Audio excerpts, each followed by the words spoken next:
What's going on, everybody, and welcome on into the OBR post-game show, where we get the very fun task today of talking about an absolutely stunning Cleveland Browns effort, an absolutely stunning Cleveland Browns loss to the previously winless New York Giants. The Giants come into Cleveland, where the Cleveland Browns are now 0-2 after going 8-1 at home. Last season. The Browns have now, through 3 weeks, lost more games at home than they did all of last season. They lose to the New York Giants this afternoon, and we are here to break it down. We're here to vent. We're here to let you vent, and it's all going down here on the OBR streaming network. Make sure you get over to the OBR.com and hit subscribe for all the best content, written content, that you're going to get about the Cleveland Browns in Cleveland. And whether you're watching us on YouTube or Twitch, whether you're watching us on X, just make sure you hit follow, hit subscribe, share around with your friends, and get everybody into this OBR community to talk Cleveland Browns with you. I'm your host, Michael Keefe, and joining me right now, and we're going to have, I think, a cast of a couple others join us. But right now, we got Brad Ward, you and me, buddy, to kick this thing off. And woof, and not in the good Cleveland Browns kind of way. Yeah, Wolf is right. So, man, where do you start? I guess you start with it was as bad in the first half, Mike, as I couldn't have imagined it being much worse in the first half. The first half was embarrassing. The worst half of football I can remember under Kevin Stefanski at any point. Under his, yeah. So, and a lot of it, the defense was terrible in the first half. But I will say this. Brian Daboll had a really good plan. Yeah. He dialed up what was almost the perfect, attack against this Browns defense. They attacked the perimeter consistently, which is where the Browns have issues when they do. They use screens. They use jet sweeps. It's the same thing that we saw on the one good drive from Jacksonville last week. It's like teams are figuring out what this defense can't handle, and it neutralizes their pressure and their aggression when they attack the outside, right? And that's what teams are doing, and they did it perfectly. Daniel Jones played really well in the first half. I think he had like a QBR rating of like 150 or something like that in the first half. Now, so that didn't help. The offensive line. Now here, this is the real issue, right? The real issue is the offensive line, because no longer is it just the guys and the injuries hurt today. There's a whole list of MRIs that guys are going to be going under tomorrow that we don't know about. But the problem, as I looked at the live PFF grades and the pressure results, it was like over 5 pressures on our right guard, our center, our left guard. These are the guys that are supposed to be the staples of this offensive line, right? And they are struggling, and they're struggling terribly. Like, the communication is poor. They can't hand off twists and stunts effectively. They don't look like they know who they are supposed to be blocking and when. And they're just getting beat when it's one-on-one. DeJuan Jones was awful today. And I thought they were better when Hudson was in there. Then he gets hurt, which is saying something I never thought would come out of these lips. And then, to follow that with, what was going on with Wills, who I didn't particularly think looked like he was ready to play today. Maybe they rushed him back. Either way, you combine what the defense did in the first half, which was terrible, and what the offensive line did in the first half, and you get that mess, and you're kind of left shrugging. Now, they didn't quit. Nope. They came back in the second half and they played hard. The one thing I can say is they did not quit on this game. They tried to come back and win this game. I don't think anybody quit. Now, you're going to hear a lot of different opinions about the way Watson played today. Pete already has an article out at the OBR, kind of saying that he's one of the reasons that they could have won. I don't know if I would go that far. We'll dive in deeper on all of that, Brad, because I think Okay. it's worth a discussion to have. Yeah. And I think it's worth a discussion to have. Here's the problem, right? And you guys will see Sam Penix has joined us as well, and Sam will get you in here as well. But part of the problem, Brad and Sam, and I noticed this today because, man, I was venting online because I didn't know. It's either that or I'm venting to my kids. I'm not doing that about the Browns. So I'm on there venting about this Browns team playing literally the worst game of football that they've played in a couple of years. Just such a bad game of football.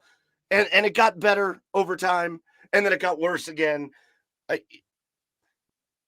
It's like you have to pick what you're most mad about. And that's what everybody's doing. They're picking whether they think it's the offensive line. Well, then if they think it's the offensive line, then that's what you have to be mad about. And if you're mad about the quarterback, you're wrong, because you should be mad about the offensive line. Or if you're mad about they want you to be mad about the defense. So if you're mad about something else, it was all of it today, guys. It was all of it. The defense. At least in the first half, it was, yeah. I think you nailed it, Brad. The Giants and Brian Daboll and his staff came out with a spectacular game plan.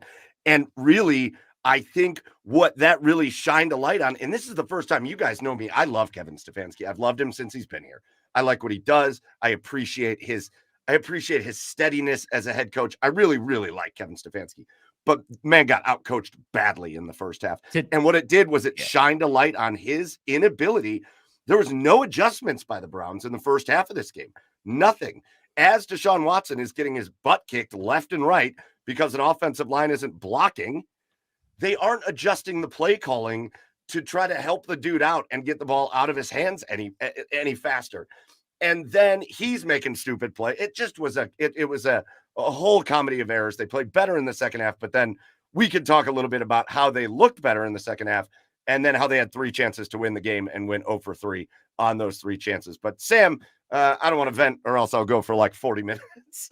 Sam, how you feeling, man? And what are your thoughts just initially to open things up before we dive into the specifics? Yeah, I would say I agree with pretty much everything you're saying. That was a start to finish. Sam, I'm sorry, Sam. I don't mean to cut you off. I don't know. And maybe Brad, do you hear it too? It's real quiet. Yeah, I'm trying to turn him up. Okay. Yeah, if we could just turn you up a little bit, Sam, it just is super. How about that? Oh, so much better. There he is. Hey, Sam. All right. My mic was off. I agree with pretty much everything you were saying. Like start to finish, that was just really ugly. Like there's not really a better way to put it. All from start to finish, offense, defense, it was just not a good performance. And that's a team that you expect to be able to win like against pretty handedly, right? I know they have, the Browns have their own issues heading into the game, but you're the better team on paper. You're the better coaching staff on paper. Like this was a game they should have won, and they got embarrassed. And there's a lot of different reasons for that, but like they have a lot of things to figure out. Like they should have been 3-0 at this point in the season. And I think this game is going to be incredibly frustrating for them to look back on, because the Giants didn't play well. Like they had a couple players doing a really good job making spectacular plays. Overall, they were trying to hand you the game. Like the game was there for the taking, especially in the second throughout half. the entirety. Like I was going to say, I thought they played a really good first half. Yeah. I think maybe that was the best half. See, I'll go right back to you, Sam. I just wanted to stop you for a minute. I see a lot of like doomsday in the chat, and I know that's how we feel, guys. This team will bounce back. I have confidence in that. They are better than this. So let's not. The season's not over, and the Giants played really well in the first half. Okay, so I don't want to say that yes, it's super frustrating, but it's not the end of the season here, guys, and this team can bounce back. So go ahead, back to you, Sam. I just wanted to say that. I mean, no, go ahead. No, you're right. Like, is the sky falling? No, but they do need to make some. They got to figure this stuff out. They're almost a quarter of the way through this season. It's a little bit falling. It's a little bit, just a little tiny bit. It's falling. Just a it's falling a smidge. little bit. It is falling a little bit. Hey, if they come out next week and they lose to Las Vegas, there's going to be some discussions had. I don't expect that to happen, but then again, I didn't expect them to lose today. So who knows what's going to happen? But yeah, I think primarily right now they have to figure out the offensive line situation. I think that is the single biggest problem with the team right now is you're not run blocking, so you're not able to run the ball consistently, and your quarterback doesn't have time to do much of anything, and you have a quarterback who historically has not really been that good when he's been pressured, and he doesn't have, at least so far, as far as he's been in Cleveland, he doesn't have that same improvisation, get out of the pocket and make a play ability that he did in Houston when he had to deal with some bad offensive lines. So you're dealing with a different situation right now. And, people are going to go back to last season when the Browns were starting guys like Jerron Christian, at left tackle, and there was another quarterback who was doing just fine. I'm not going to say that the two situations are identical because I think you put anyone behind this offensive line and you have like a half second and you've already got like two guys in your face. Like it wasn't even a matter of numbers. It wasn't just like, oh, they're sending like 7-8 guys and the offensive line is overwhelmed, right? Like you were talking about it earlier, Brad. They don't know how to like handle things like stunts, any misdirection, any different kind of look. They really struggle with. And I think the quarterback also struggles to diagnose, like, okay, who's my unblocked guy that I'm responsible for, and what am I going to do if he comes around the edge either side? I think there were a couple plays today where he had free rushers on both ends. Yep. And you got to have a mental plan for that. Now, to be fair, the quarterback has to know what he's doing in that situation, but there also has to be an out built into the play, especially if you understand what the situation of your offensive line is, especially when you're going against a defensive front that New York has. Like I wrote about it yesterday. Like I had a feeling like, hey, Dexter Lawrence is here. Like he's super good. They have Brian Burns as well. And that's what happened. Like even before all the injuries, the starters were just getting absolutely decimated inside. And I don't care what team you are. I don't care how good your quarterback is. Don't care how good your skill position players are. If there's constant pressure and chaos inside right off the snap, you're not going to do much. And I think that's just where they are right now. And the scary thing on the offensive line front, guys, is it may not have been this way 4 or 5 years ago, but every team now has built their defense basically from that defensive line back. And every team has basically built their defense with a pass rush. There are not many teams. When you look at the Browns schedule going into the rest of the season, there's a couple that aren't great. There's not many teams that don't have. We're going to Vegas. It's one of the best pass rushers in the league in Max Crosby is coming next. And teams have built this way. So it's the scary thing on the offensive line front, guys, is that this isn't just, it's not just the Giants are good at the pass rush. It's not just the Cowboys were good. The Jaguars weren't. And so that was nice. And you'll have, again, there's a couple other teams that aren't great. The Washington Commanders, not a great pass rush there, but for the most part, when you're talking about Pittsburgh and you're talking about Baltimore and you're talking about some other teams on this schedule, you're going to be talking about going up against teams that have really good pass rushes. And this offensive line is nowhere near ready to handle that task. The interesting thing about it, Coach, and I don't want to harp on, once again, I'm a huge Stefanski advocate. I think he's the guy. I hope he's here for a really long time. I want to preface that with this. But like you said, Mike, he got outcoached thoroughly today. And in the past, we have seen, to Sam's point, we have seen even when, Jerron Christian was playing, or there was, we've seen backup tackles in there. And I don't know if this is the Bill Callahan factor or whatever it is, but you can create a plan that allows you to have somewhat of an effective offense. And to Sam's point, I thought the thing that was missing the most is, you're dialing up plays that take a long time to develop down the field when you don't have any protection and there's no check down. There's nobody there to check down because everybody else is in blocking. So something has to give. You have to give your quarterback an out. You have to call things. That's the adjustment they made in the second half as they went to the hurry up, which kept them on their heels a little bit more. It tired down the rush. It got them into some RPOs. It got Watson into a rhythm. And that's why the offense looked better, because they were more quick release stuff, some slants, some underneath stuff. That was the adjustment. But where's that adjustment in the first half? Why does it take all, you know what I mean? It took until the fourth quarter to get that adjustment. And I just needed that earlier, right? I guess would be my point. Well, boys, let's take it all the way back. And again, we'll break it down in a couple different areas, but let's take it all the way back to what it's going to be really hard to remember. But this game couldn't have started any better for the Cleveland Browns. The most incredible start. I was jumping around my living room as the Browns kick coverage team forces a fumble on the opening kickoff of the game. The Browns recover, and one play in, Amari Cooper was back today, and Amari Cooper makes an incredible catch for a touchdown, gets both feet in barely, and one play into this thing, it's 7-0. We're all feeling really good. Things are going the Browns' way. And really, I think if you're going to look at the pinpoint plays, the things at which this game took turns, it was on that next possession where, again, the Browns are flying high. Everything's going great. They're playing good defensively. And all of a sudden, Ronnie Hickman intercepts Daniel Jones, and the Browns have the ball deep in Giants territory again. And we're all sitting here going, man, we could be 2 offensive plays into this game and up 14-0. And then the little yellow thing hits the bottom, and they show a replay. And I know people hated the call, but they show a replay of, for some reason, Greg Newsome getting up in Daniel Jones's grill, and Greg Newsome, with both of his hands and the top of his helmet, hits Daniel Jones directly in the head.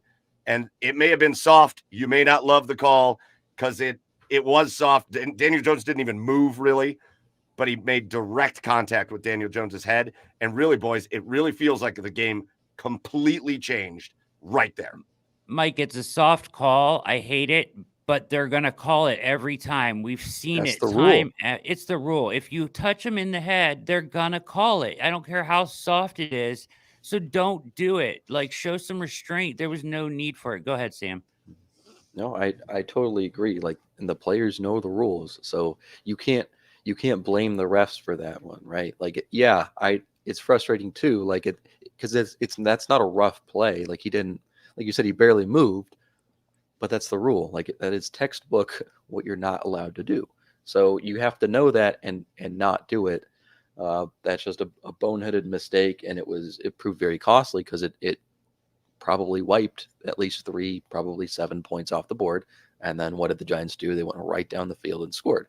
So you go from way up here and like, something's off. And then for the rest of the game, it was just like, especially that first half, like they hung 21 on them. Yeah, like, guys, like this is the New York Giants offense. Like, it's not the best. It's not the best group in the league. Not even top and half. You're supposed to be. So bad, you're supposed to be the best defensive unit in the NFL, and they were not playing like it that first half. Second half was a lot better, but yeah, the way the game started, roller coaster within the first 2 minutes, and I don't really think they really recovered from there. So and I think Sam, I think that's a great way to put it. Is I don't think they recovered, because talk about that drive that the Giants went on. You got to remember what that Giants did on that drive. I believe it was a 13 play. I believe they overcame 2 holding penalties that put them back well behind the sticks. I believe they overcame multiple third downs and a 4th down on that drive. Like, the Browns should have had that drive stopped about 7 times. Yep. And every single time the Browns did something dumb on defense and allowed the Giants to just go down and score a touchdown. So it really just felt, again, it felt like that penalty. Yep. It felt like they just never recovered. It felt like they were mad about it. They never recovered it. And it almost felt like they played pouty. Like they were like pouting around the field. Which, like, you can't do that after, they pulled the huge celebration right after the pick. Like, God. It was a whole team something choreography. That's something personally for me that kind of rubs me the wrong way about just that Yes. kind of whole style of coaching and everything. Like it's like every incomplete, doesn't matter if it's like a 10-yard overthrow, they'll just start celebrating. It's like, guys, you didn't do anything, you know? So it's just you go from that and then you kind of get punched in the mouth and then you don't know how to respond, right? Like that's kind of where they are right now. And maybe they'll come out next week and have a dominant performance. Like it's entirely possible they're that talented, but yeah. And I don't have the numbers, but hasn't that been like a big thing the first 2 weeks, is just the defense's inability to like get off the field on third down. Oh yeah. Like they do their job and then something happens on third down where it's like, you had them right where you wanted them, and then they just continue to do that, and then it's a long methodical drive, 7 points, and they shaved off like 7, 8, 9 minutes off the clock every time. You're like, oh, now we have like 2 minutes for the offense to do nothing. Like, you know, it's the two units, they play off each other, I think, more than a lot of people think. And if one of them's not doing, like, the defense is supposed to be what this team relies on. Like they were like first in so many categories last year, even though they didn't really show up on the road last season. I think that was one of the big concerns that I had, was like, okay, why is this happening where they just look night and day different from when they're playing in Cleveland versus all the road games? And I think so far this season, they have not played up to that level that was expected of them heading into the year. Brandon, they've had a couple injuries, but I think overall, like, they're underperforming, and I think the offense not being able to rely on the defense as much as they were hoping to, I think that's been an issue as well, and that's something they're going to have to figure out. Hey, Brad, I want to come back to you on another play that I think was, and I don't know that enough people are talking about it, but to me in my head, it felt like a little bit of a linchpin play, because they had a play in the first half that didn't work, and then they just never went back to any play like it. And I think a lot of us were screaming for it. So you'll remember, I think it was on the Browns' very next possession. The Browns baited the Giants perfectly into a screen pass that Deshaun Watson hit Jerome Ford square in the hands, where you apparently don't want to hit the guy. And Jerome Ford just dropped it. And if you go back and watch that play, if Jerome Ford catches that ball and turns around, there is nobody. And I mean, nobody. Everybody's on the other side of the field or going after Deshaun Watson. So it was a perfectly drawn up screen pass that Jerome Ford just doesn't catch. They do not execute it. But then I don't know, they just didn't run any other similar. Then from there, like you talked about, Brad, felt like from there they just went into a very long developing, they'd throw a run or two in there every random once in a while. But for the most part, it was snap the ball back to Deshaun and have long developing routes. And by the time he was looking downfield, he had pressure in his face. It's like they took the short game to try to take the pass rush away from the Giants. They took it out of the playbook. And it really felt like that play. I don't know what happened, but they were like, yeah, scrap that play. Just a wild turn of events, because that play, had it been successful, would have been great. Yeah, if you recall, I think the next time they went back to it was what sparked their scoring drive. It was one of the first plays of that drive was a screen in the middle fourth quarter, when they scored to go to 15, right? 21-15. One of the early plays in that drive was a screen to Ford where he got like 25 to 30 yards. That was the first time they went back to it after that. So to your point, yes, these are the answers. Some of the things you can do to negate the pressure that you're under. There was just not enough of them. It's super frustrating. Like it's incredibly frustrating because of what we know this team is capable of. But, and I think Sam made some really good points about like the offense and defense feeding off of each other. And then and even Watson, which I know we're going to talk about, but it feels like, boy, he gets heated up and good when momentum is going their way. But when it's not, it's like he can't get the momentum going himself, or the defense all of a sudden started playing really fired up in the second half as the Browns are coming back. But like at some point you have to do that on your own, or generate that kind of energy on your own in the first half when you really, really needed it. Listen, I'm not going to say that this Giants team is better than they are or anything like that, but let's give them credit. They looked crisp in this first half, and Daniel Jones looked better than I've seen him in a long time, right? Yeah. I mean, and they went last week. They went into Washington and scored 3 touchdowns in a league where nobody can score touchdowns anymore, right? So then they lost because they didn't have a kicker. But whatever. So they scored 3 touchdowns 2 weeks in a row. Dable had them clicking on all cylinders. There is a book out on this defense now. There's a book out on how to beat this defense. And the problem is, Schwartz talked about the changeup and his curveball and all the things he was going to do all off season, but it's just not happening fast enough. The adjustments aren't happening fast enough.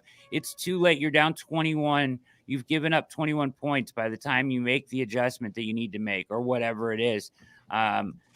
Same thing offensively. I just felt like they got outcoached. I was glad the team didn't quit. They tried to come back. I wouldn't say I saw no heart a couple times. I wouldn't say they had no heart. I thought they played with some heart and tried to come back in this game, which is one of the few positives I would pull away from it. But unfortunately, my guy Stefanski got severely outcoached today, as you already pointed out. Yeah, I think the heart showed up in the second half for sure. I think I was one of those no heart people in the first half, but it's the worst half of football. It was really first bad. Was just so bad, man, so bad. And Neighbors, Cook, and Emerson like that was so bad for that adjustment. Let's talk about that adjustment, Yes. right? The adjustment to put Denzel on Neighbors, which is the clear.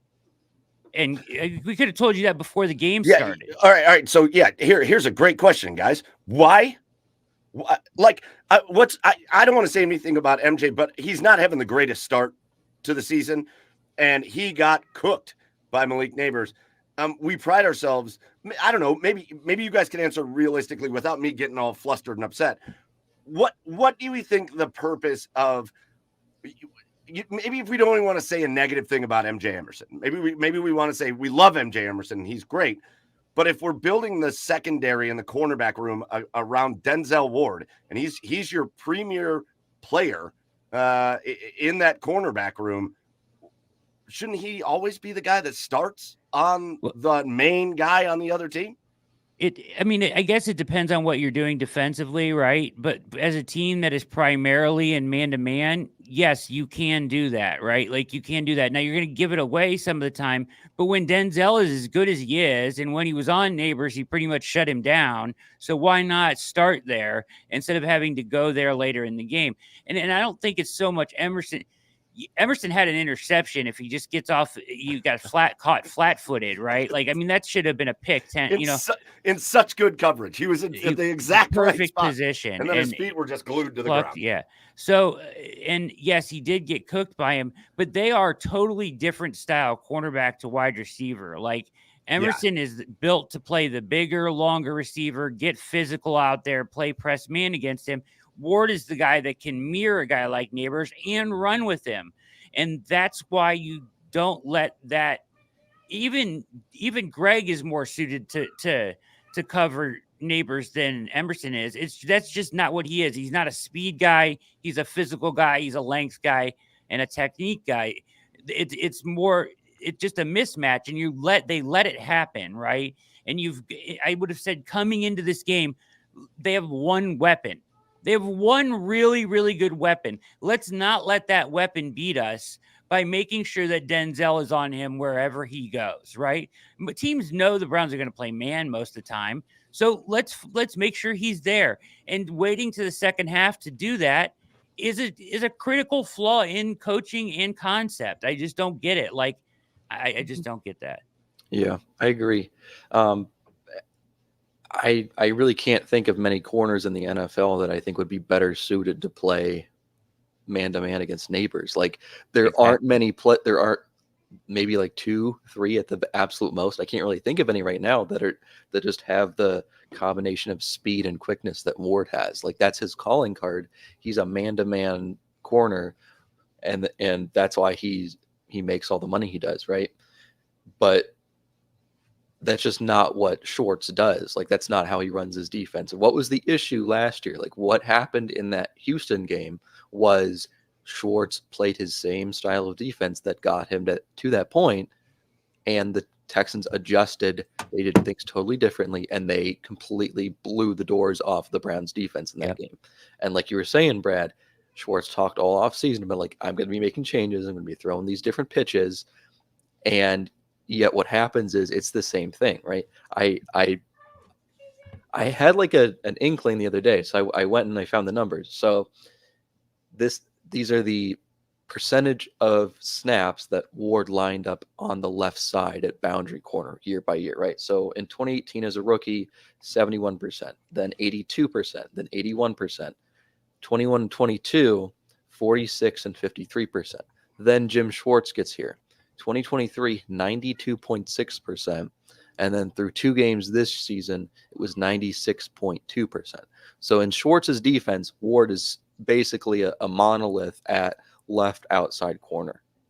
Now, to be fair, he pretty much just shuts that side of the field down, whoever's out there, right? That's fair. But to me, in my opinion, I think it's much more valuable to have a guy I can have follow the opponent's number one receiver.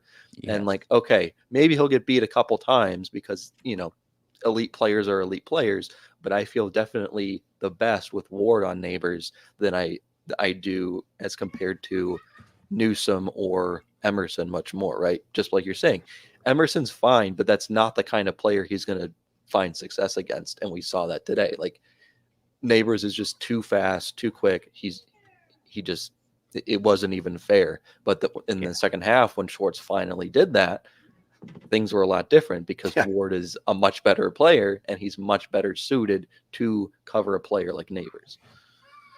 So, go ahead, Brad. I was just gonna say it depends on the style. Like, that's exactly right. So if you're playing like a Justin Jefferson, maybe it's different, right? Like now, because now you're talking about a guy that plays with a lot of physical aggression, and so maybe Emerson is the better matchup, or at least you can split time between the two of them. But when it's a guy that's clearly gonna give Emerson issues, I could have told you before the game that he was gonna give him issues, right? Like, it's just the style of play. Yeah. And that's something that, in the chat, Serge says this is elementary. It appears to be elementary. Yeah. So why is it not, the adjustment not being made in the locker room of an NFL team? We're failing elementary school. It's great. So we get to halftime, and let's have this discussion now. We get to halftime, and how do things look? Well, the Giants controlled time of possession by a ton in the first half. The Browns defensively don't play well, but also again, as Sam alluded to before, when two sides feed off of each other, the Browns defense, their feet were basically no sooner hitting the sideline before they were turning around and going back out onto the field because the offense was just so anemic. We've got Deshaun Watson throwing a 20-plus yard touchdown to Amari Cooper on the first play, and I think he finished the first half with like 30-some yards total. They're not running the ball. Just a complete ineffective lack of anything, getting out-coached, outplayed, out everything in the first half. Go on, Brad. Question for you guys, real quickly, before you transition to the second half, which is I know what you're doing here. Sort of. Okay. My question is, did you guys feel like I felt like they did themselves a disservice in bailing on the run game, like what felt like completely in the first half? Like, I would have. Where was Deontay Foreman? We screamed this in week 1. We said it in the pregame show today. He looks so good in week 2, and especially when you're getting the kind of pressure you're getting, like, where is the run game there? This is a team that would, and I know that, like, just because you get stuffed a couple times, that should not be enough deterrent. And I know it is for a lot of NFL coaches to pivot out of that completely. But like, for us, we have a smart enough offensive coach to not let that deter you, or I thought so. You have to continue to run the ball against a defense that has been terrible against the run all season long. So continue to try to do that. Like, and it just felt like bailing on that was playing right into their hands as well. Yep. Foreman had 2 carries for 5 yards. Like, and I get falling behind early. I get not really being able to run the ball. But the problem with this offense right now is they don't defenses don't respect the deep pass, right? So and I think that's for two reasons. I think they don't think we can throw deep. I don't think they think the Browns can throw deep, and I think that they know the Browns don't have the protection to what's the word? Yeah, like the protection is not going to hold up long enough for there to be a deep pass. Like it's not going to develop in time, right? So what that ends up doing is they're just going to stack the box. They're going to put a bunch of pass rushers on the field. And that's why, like you were saying, the screen is so effective in certain circumstances, because you're playing into that tendency that the defense is basing off of how you're functioning, and they just don't do things like that enough. And I think if you're able to run the ball more, one, that's going to take more pressure off your quarterback because he's not feeling like he's going to get hit every single snap and running for his life.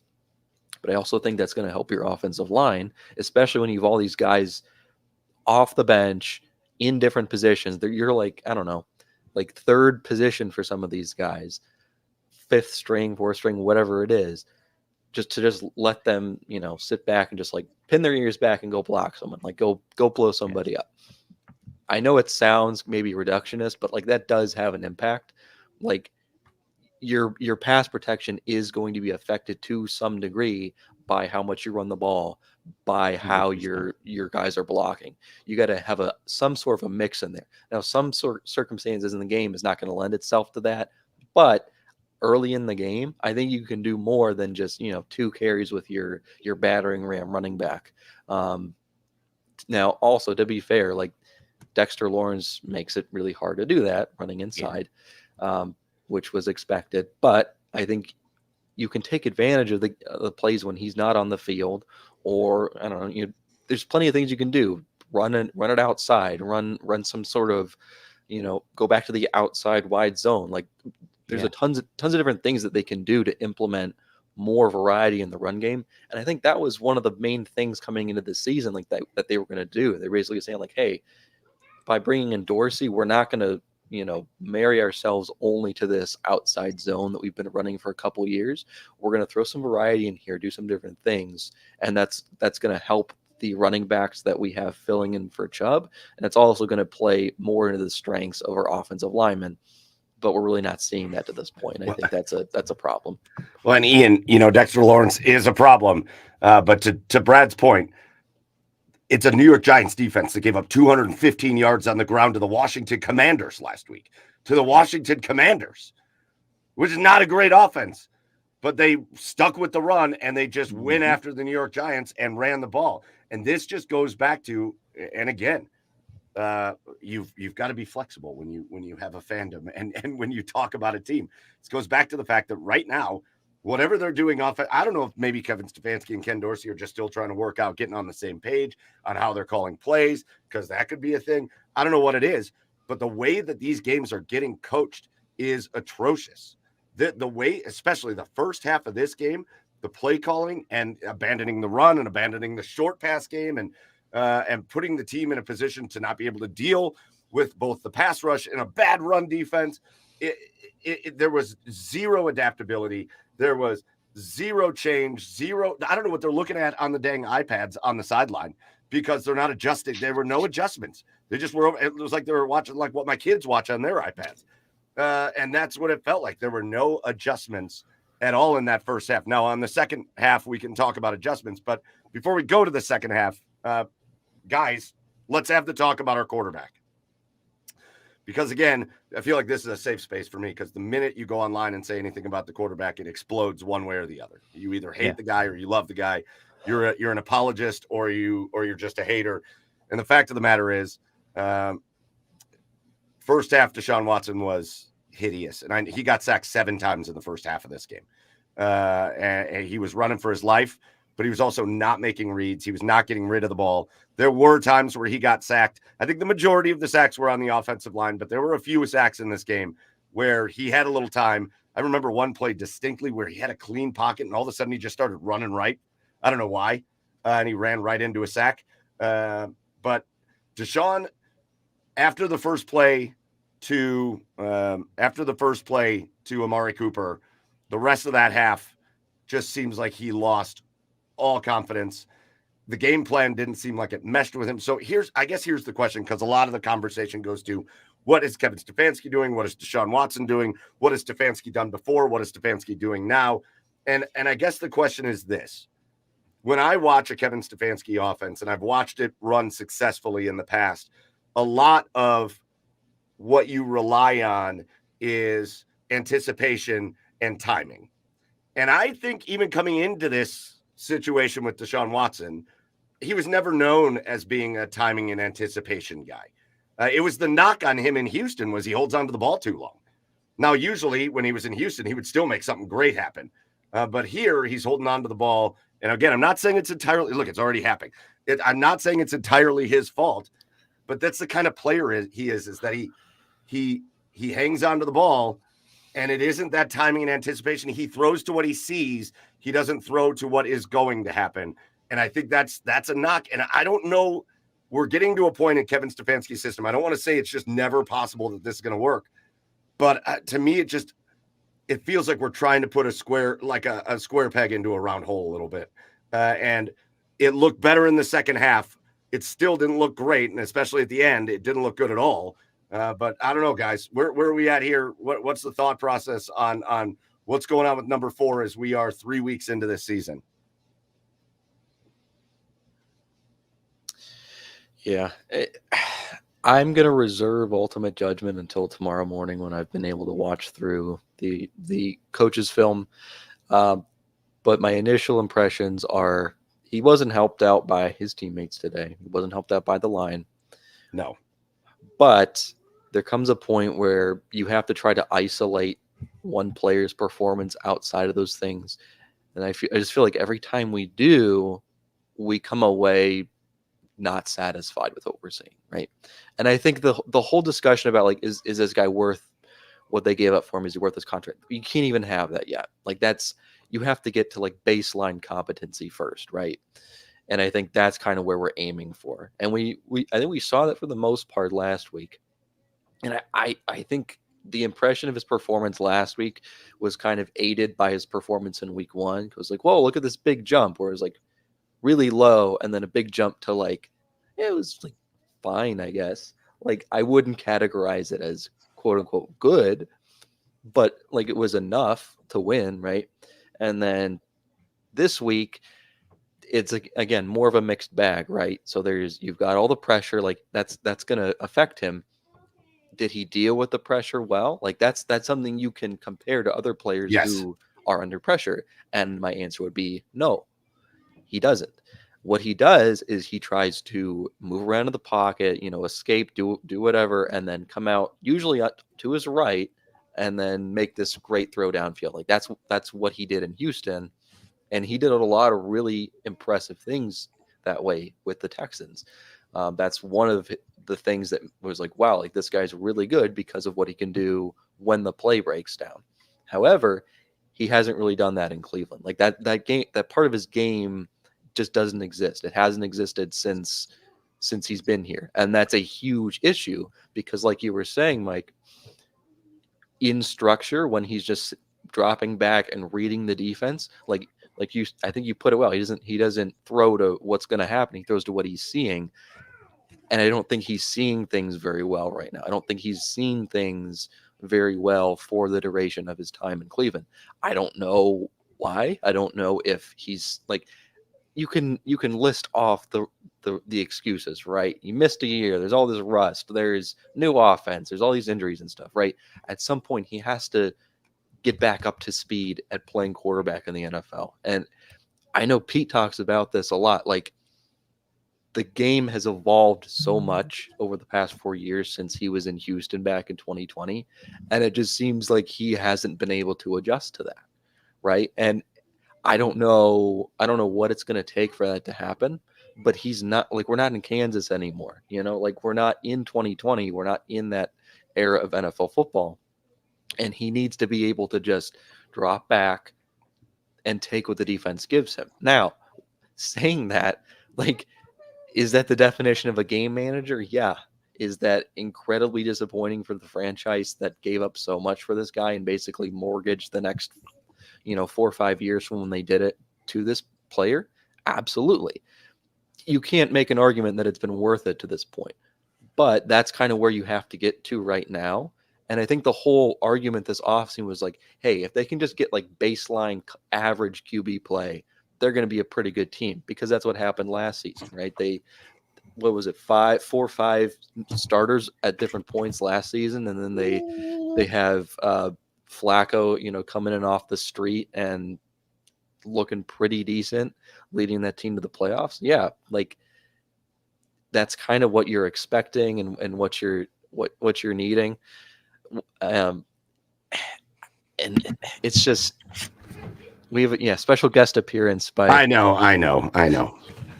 What do they think of the game? That's you don't want to know. You don't want. They will not be nearly as nice as any of us are being on this. They're the online comments that you need a safe space. We're trying to hold it together and talk about things logically and reasonably in an educated fashion. They wouldn't be like that. No. Those two. No. You wouldn't want to be. You wouldn't want to be Deshaun Watson in a room with those two. You get laid into. Brad, man, what are your thoughts here? Is it, again? I think you can look at Deshaun and say, is this the guy that carries the strengths needed to run a Kevin Stefanski offense? And the answer so far has not been great in that area. But I think you can also look at Kevin Stefanski and say, is he adjusting the way he wants to call a game to fit every need or every strength of Deshaun Watson? I don't know that that's happening either. It just seems like it's a headbutt. Sort of. I mean, he did clear out his entire offensive staff to somehow, try to make this more Watson friendly. Right. Now, and I don't know if that was the right move or not, because I think if you're just trying to get average quarterback play out of Watson at this point, because to Sam's point, my expectations have completely changed of what I'm looking for. I'm not looking for 2020 Watson. I'm looking for a guy that can manage this offense effectively enough to just win games, right? Period. And in the first half, I don't think he had a prayer. I'm sorry. I don't think he handled the pressure well. So to your point, Sam, I agree. I don't think he handled the pressure well, but I don't think many people could have handled that pressure well. It was relentless. It was in your face. It was nonstop. The adjustment made in the second half to slow that down got him a little bit of time and got him in it. Now, there's a period in the third quarter where he misses badly, like 4 throws in the third quarter that they had to have.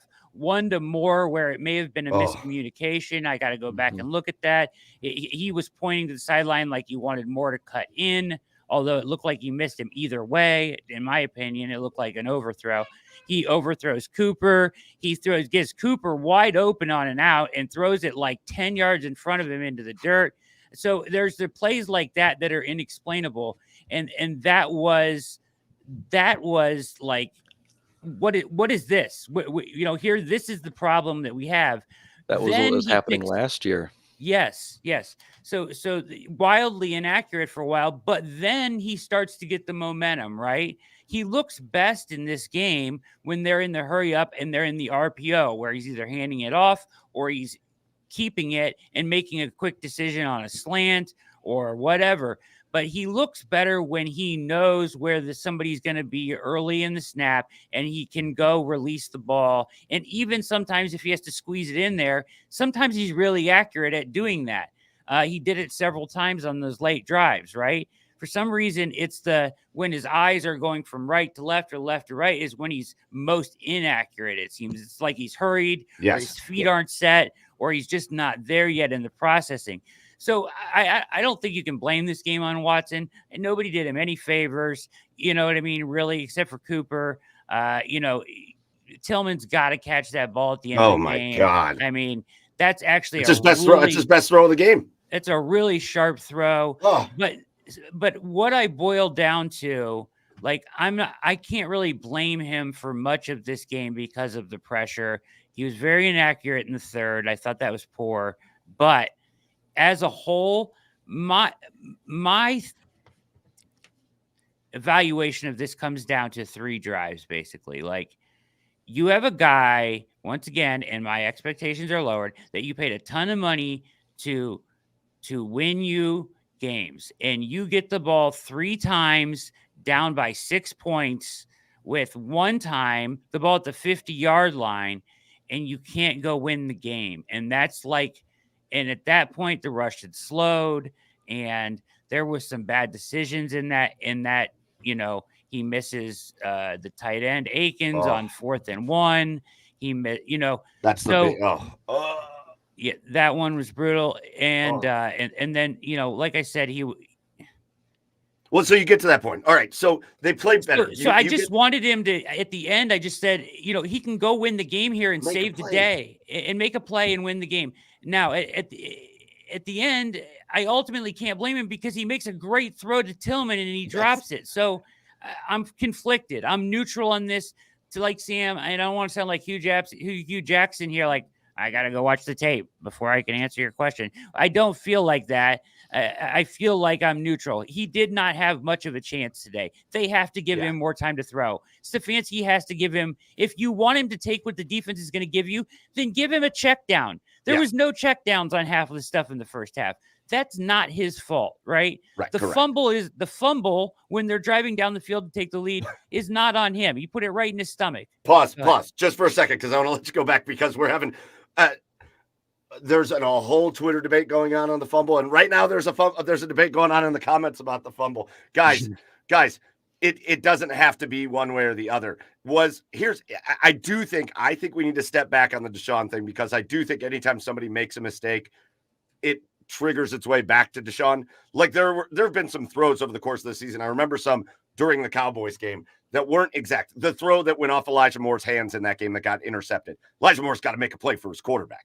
Not like guys Patrick Mahomes isn't hitting his guys in the numbers, in stride every time. Guys go out and make plays for him. Yeah. Guys got to make plays. Jerome Ford's got to make a play for his quarterback right there. Was it a perfect handoff? Who gives a shit? Sorry to swear on here, but like, who cares? Maybe it wasn't a perfect handoff. He put it in his belly. What else do you want? I don't know. He didn't squeeze it. They're saying he handed it off too high. And I don't care. But whatever. No. Jerome Ford needs to just grab the ball and go. Squeeze the ball and you run. Not everything can be on this guy. And guys got to make plays when things aren't perfect. This is my problem with the Cleveland Browns this year. And it's summed up. And I'm sorry to cut you off on your thing there, but it's my biggest problem with the way we're looking at the Cleveland Browns and with the Cleveland Browns this entire year, is that we're only sitting here talking about this should have been more perfect. Things would be better if Deshaun would be better if his line was perfect, and his players would be better if he was throwing more perfect passes. Go make plays. You're an NFL wide receiver. Make a catch. You're an NFL running back. If the handoff isn't right in your belly, you're not playing JV football. Grab the football and go. Things don't go perfectly. Go make plays. If you're Deshaun Watson, if your offensive line isn't perfect, if they're letting you down, okay, but make plays. Like, things, we're sitting here like making excuses for everybody because things weren't perfect here and things weren't perfect there and whatever. That's how we're talking about the Cleveland Browns this season. That's how I see a lot, not us maybe specifically, not you guys. I'm not calling you guys out, sorry. But like, that's how I'm seeing a lot of people talking about the Cleveland Browns. And what I'm not seeing people do is saying, man, that guy should have made that play on that ball that maybe was thrown a little bit low and behind him, but shoot, he should have made the play. Or, man, you brought up the Jordan Akins. Deshaun Watson, they run an RPO. He pulls the ball down. He's got Jordan Akins wide open and on a play that probably would have gone for about 15 yards had he thrown the ball. And on 4th down, Deshaun tucks it, runs to the left, and stops short of the line to gain. That was one of those last 3 possessions. Make plays. Mm-hmm. It's got to be the conversation in that locker room is make plays. Quit looking for the perfect thing and just make plays. Yeah, but to your point though, that's what I'm saying. It's everybody. It's not Watson. It's not Ford. It's the O-line. It was a team loss. It was a complete loss. Yep. And Watson needs guys to make plays for him. He needs an offensive line that can give him time, and he also needs to make the right reads. And when somebody's open, not throw it in the dirt. Now, do I expect him to be perfect? No. We can't say, no, it's not going to be perfect. He's not going to be perfect either. But at the same time, everybody needs to be better. I would say if I was going to place blame on anybody more than anybody in this game, I would place it on the coaching staff. Yes. I felt they were ill-prepared. I felt they, made their adjustments too late, and you can scheme up a way to reduce the pressure. I don't care. This is where I'm at conflict, and I want to hear what you guys think about this. With the Dorsey Stefanski thing, you were kind of said where there's the headbutting, right? You brought in Dorsey to do this. Like, if you're just asking for average quarterback play, don't we already know that Stefanski's system is built as a quarterback friendly, like, kind of system that will get you average play out of a below average quarterback?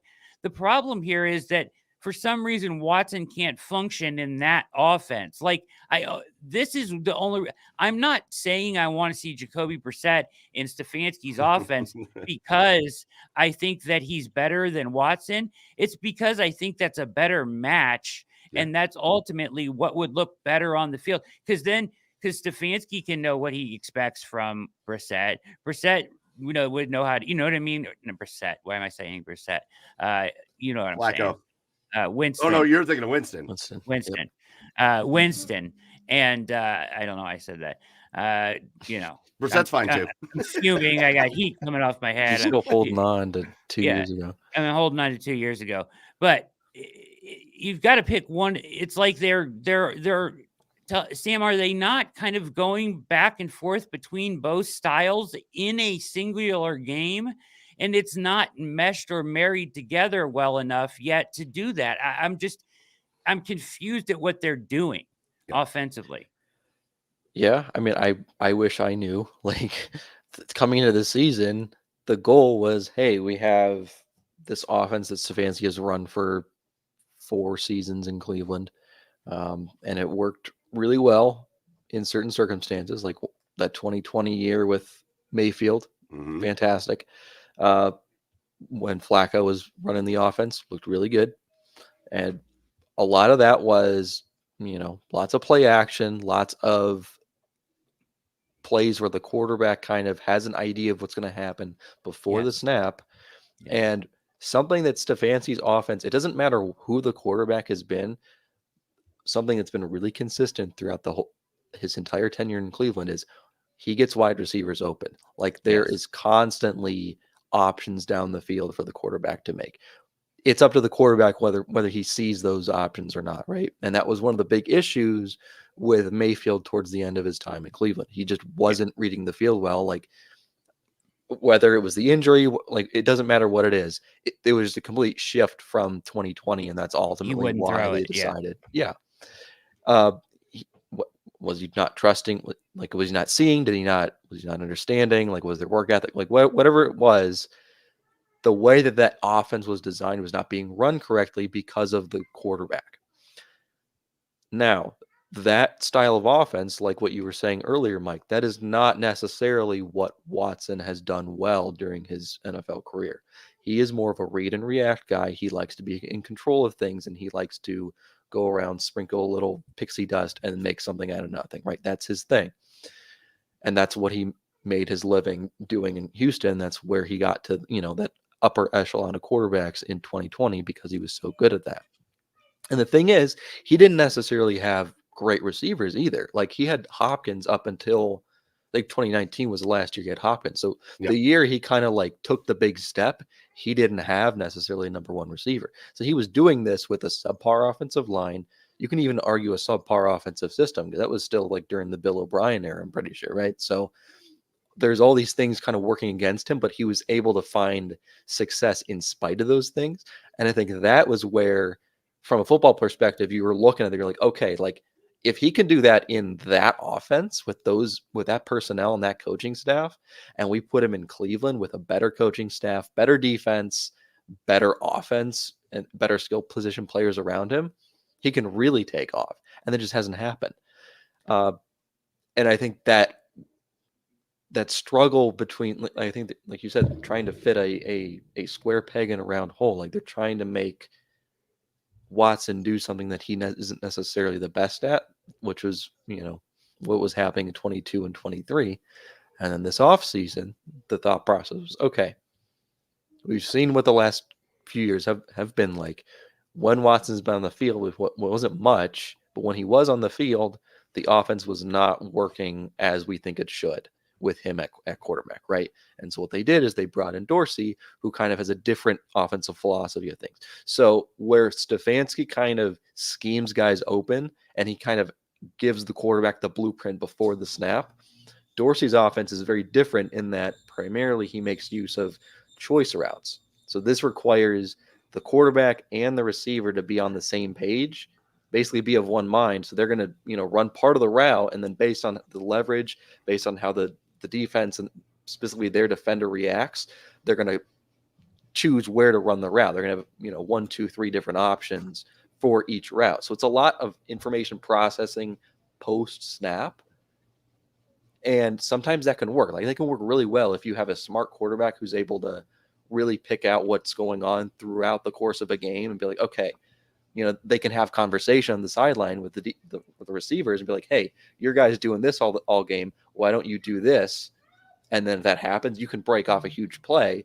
No difference in scheme. It's just read and react. And the thinking was, that's what Watson has always done really well. Why don't we bring that in, incorporate some of that into the offense, still have Stefanski be the ultimate play caller, because that was something that Dorsey didn't necessarily do really well in Buffalo, was kind of game to game, Or the issue sequencing. today was the adjustments, right? That just weren't happening. And that's something that Dorsey kind of struggled with in Buffalo, where he was very like, this is what we're doing. And if it wasn't working, he just kind of stuck to it and lived with the results.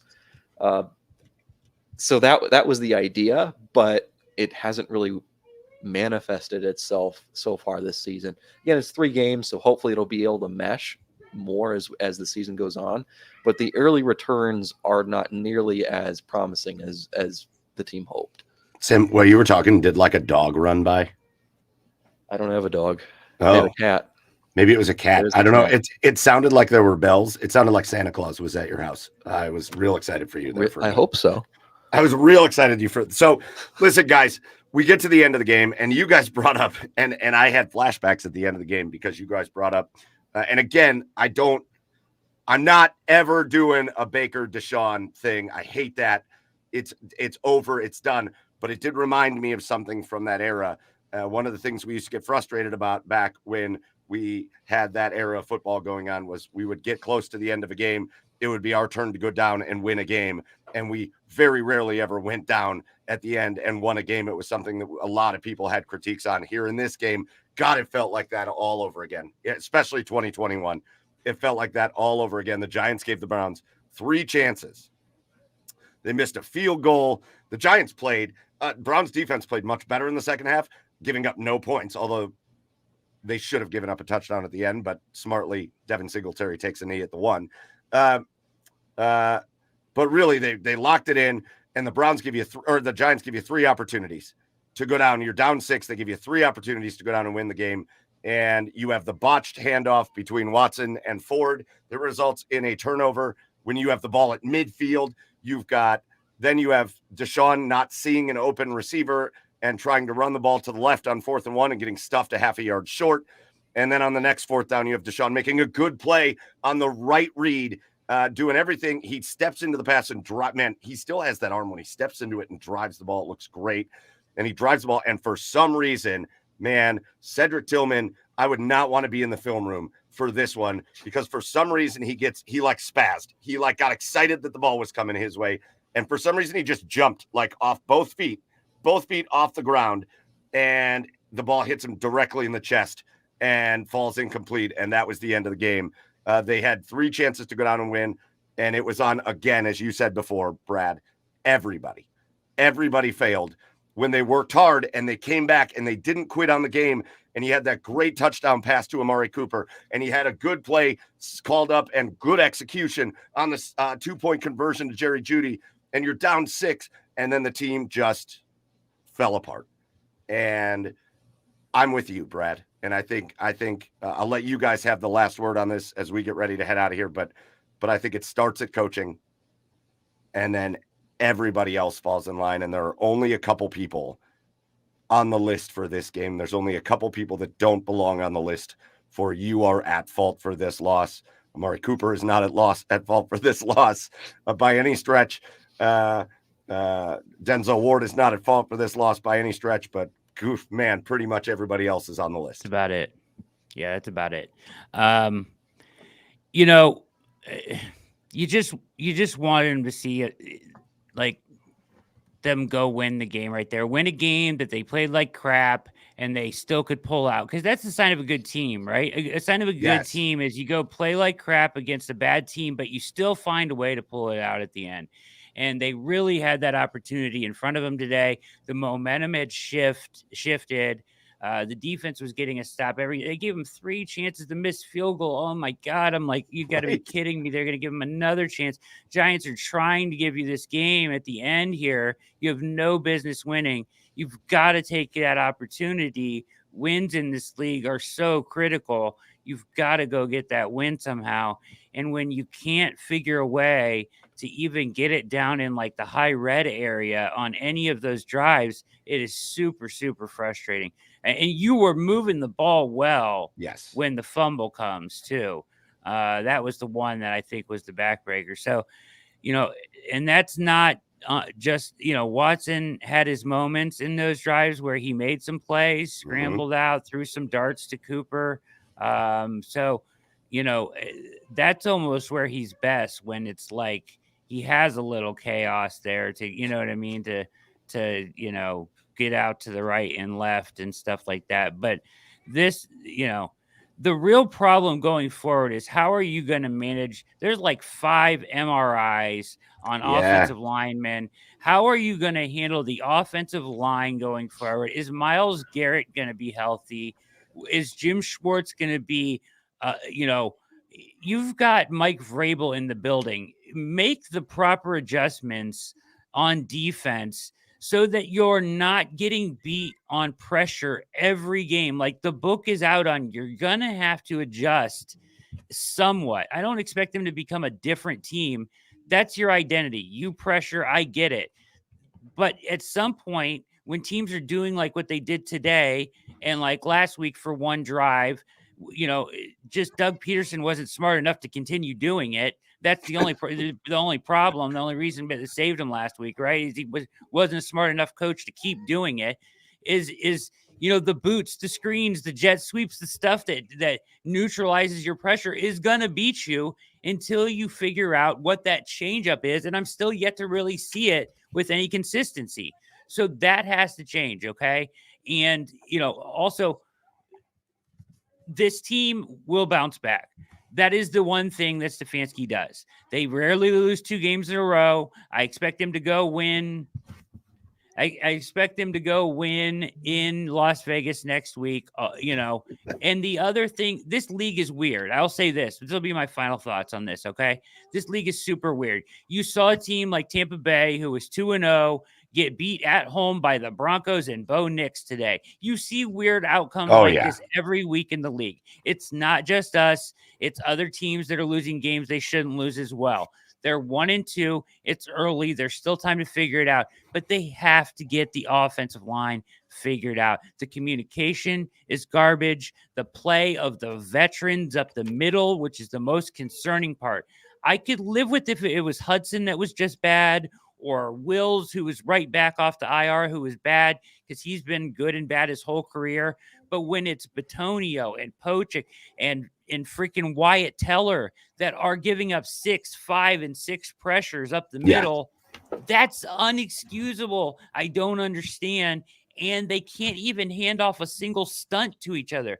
You're never going to have any kind of offense that can last or be able to be depended on from week in, week out, drive in to drive out, play in to play out, until you can block somebody up for more than a second and a half, right? Like, this is just, it's just not.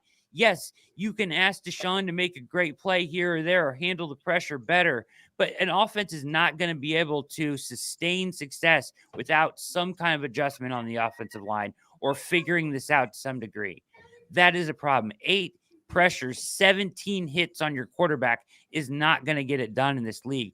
That's the main adjustment. It has to be the O-line. All right, Sam, go ahead and get I know your phone died, but Sam, get your last words in, and then we're going to get out of here on the OBR postgame show. Yeah, I think Brad pretty much nailed it. Like, there's a lot of issues right now, but if the offensive line problem doesn't get fixed, nothing else is going to happen, right? Like that's the biggest problem right now. That's what they have to figure out. And like you guys were talking about earlier, it's not a 1 week thing. Like, this does not get any easier moving forward. It might just get worse. So they have to figure that out, shore it up, and that's the only way they're going to be able to win games is if they get some sort of time in their passing game moving forward. Well, offensive questions that need to get answered. For some reason, defensive questions now that need to get answered. Brad, I think you said that so well. I think the frustrating thing here is that to beat the Browns defense right now, you have to just simplify your game and do easy things. It's why Daniel Jones looked good. He didn't look good because he was making wild, crazy plays. The Giants just played a simplified, easy game of football. The Browns are set up to not let you do the spectacular. But man, you go easy, and right now they're beatable. They got to answer those questions. But I do think this, as we wrap things up, 1 and 2 isn't going to matter if you rattle off 5 wins in a row. 1 and 2 isn't going to matter if you answer some of these questions and move forward. And listen, there are plenty of reasons for concern. We got to figure out the health of this offensive line. And frankly, if some of those things come out, health isn't great. They got to figure out other players and other answers. You got to hope Myles Garrett's good. You got to, health of the team is a big concern right now. But you also could be looking at David Njoku back soon. You have missed him. I think you did in this game tremendously because Deshaun looks for him. And we could be getting close, guys. We could be getting close. Next week is the last week. Officially, Nick Chubb has to be on the IR. And so we could be getting close to the return of Nick Chubb to this lineup. And even with the questions that we're asking, Nick Chubb is a good enough player to just go ahead and compensate for some of the questions anyway. So there are reasons for optimism, but today it sucked. It sucked coaching. It sucked playing. It sucked watching. It sucked being a part of. It sucked talking about it, although I do like talking about it with you guys.